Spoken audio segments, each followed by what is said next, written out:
Hi everyone, welcome to an end of day Mish's Market Minute Premium. My name is Michelle Schneider, I'm your market analyst, and today is Wednesday, February 8th. This is in lieu of your midday video and your evening watch, so I highly suggest that you grab yourself a pen and paper and jot down some of the information that I'm about to give you. Let's start first with an overall analysis. As you can see right here in the spider chart, how do you argue with this other than the fact that people keep looking for the nosebleed? Right now we are overbought, but not dramatically overbought. We are, if you look back to the levels that we had here, we haven't quite matched those high yet. We haven't even matched the high yet of this particular day in July when we had that now historical island top, which no longer exists, and that high is 135.70. But of course, lack of volume, although this is showing today that we match and slightly outperform the volume from yesterday, still overall volume in the general market has just remained incredibly weak. Little spurts here and there above the daily average, but for the most part, pretty abysmal.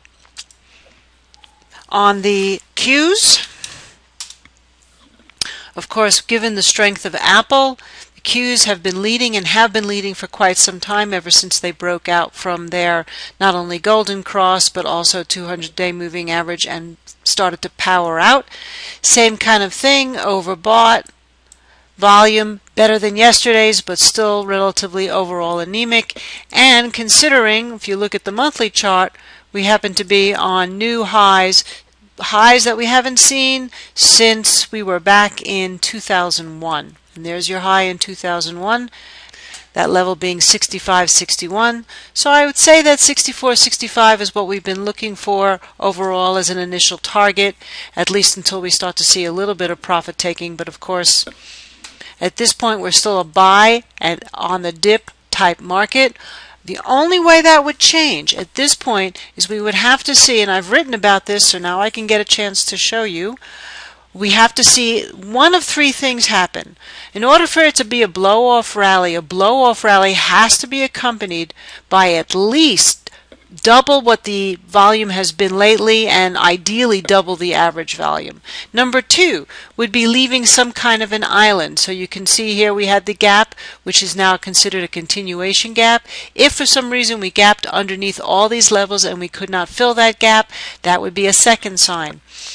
And finally would just be some good old resistance that we keep bumping against before we start rolling over and selling off. None of these scenarios have we seen to date. Finally, let's take a look at the Russells. They have been lagging, but lagging is a relative term. Ever since they took out that 81, which we had talked about as a target, we had the golden cross today. So you can see for the first time, and it just looks like we've got a couple of doji days in a row, and we're just sort of hanging out here at the highs. The nice thing about the Russells is that they are not overbought like the rest of the market is.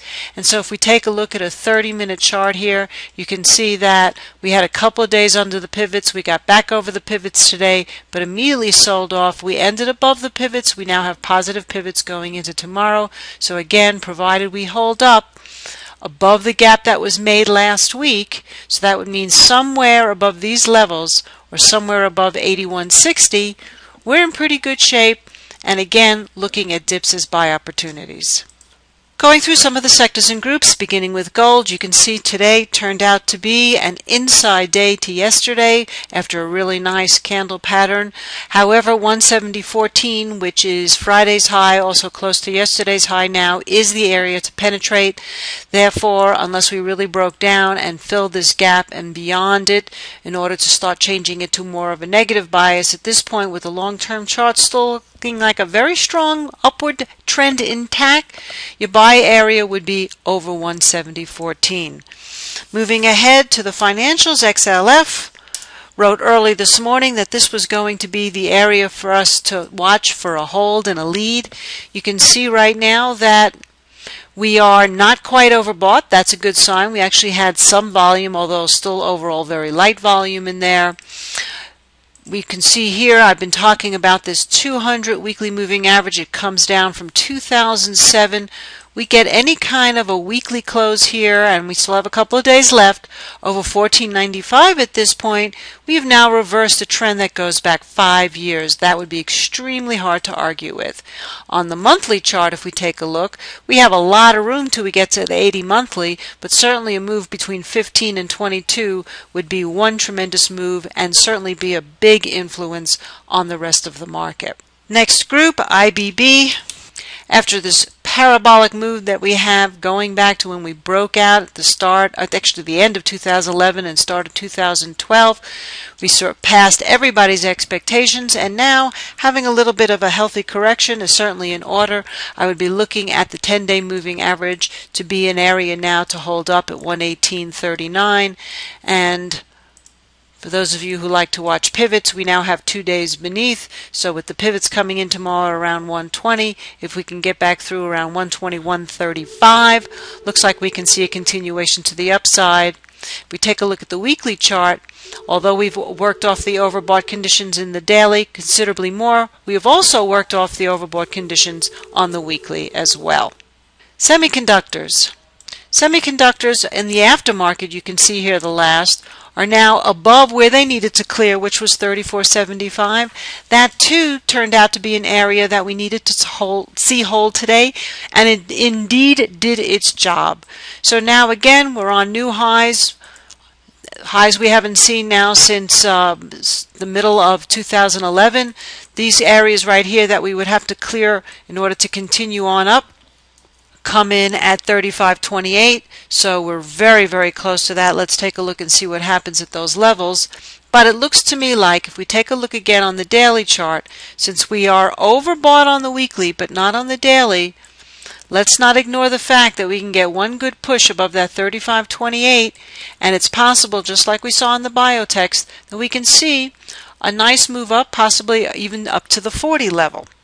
Can never underestimate the move of a parabolic move. It completely ignores overbought conditions. In fact, that is the definition of a parabolic move, is that it continues to go up in the parabolic math formula.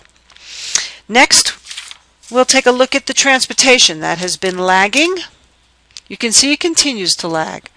Last night that I wrote that we had a significant surge in volume yesterday with the down move. Now we wanted to see it get back over 95.50. It wasn't able to achieve that today. You can see we're underneath the 10-day moving average, but the overall uptrend is still intact. So at this point, if the market is going to continue firm, this is an area that I would be looking at for a buy opportunity. And the way we like to do it, as you know, is we use a couple of days under the pivots. You can see now we have 3 days under the pivots, and so at this point, clearing today's high and R1 are in perfect alignment. Therefore, I would be looking to be a buyer above R1 tomorrow in order to see a continuation move to the upside.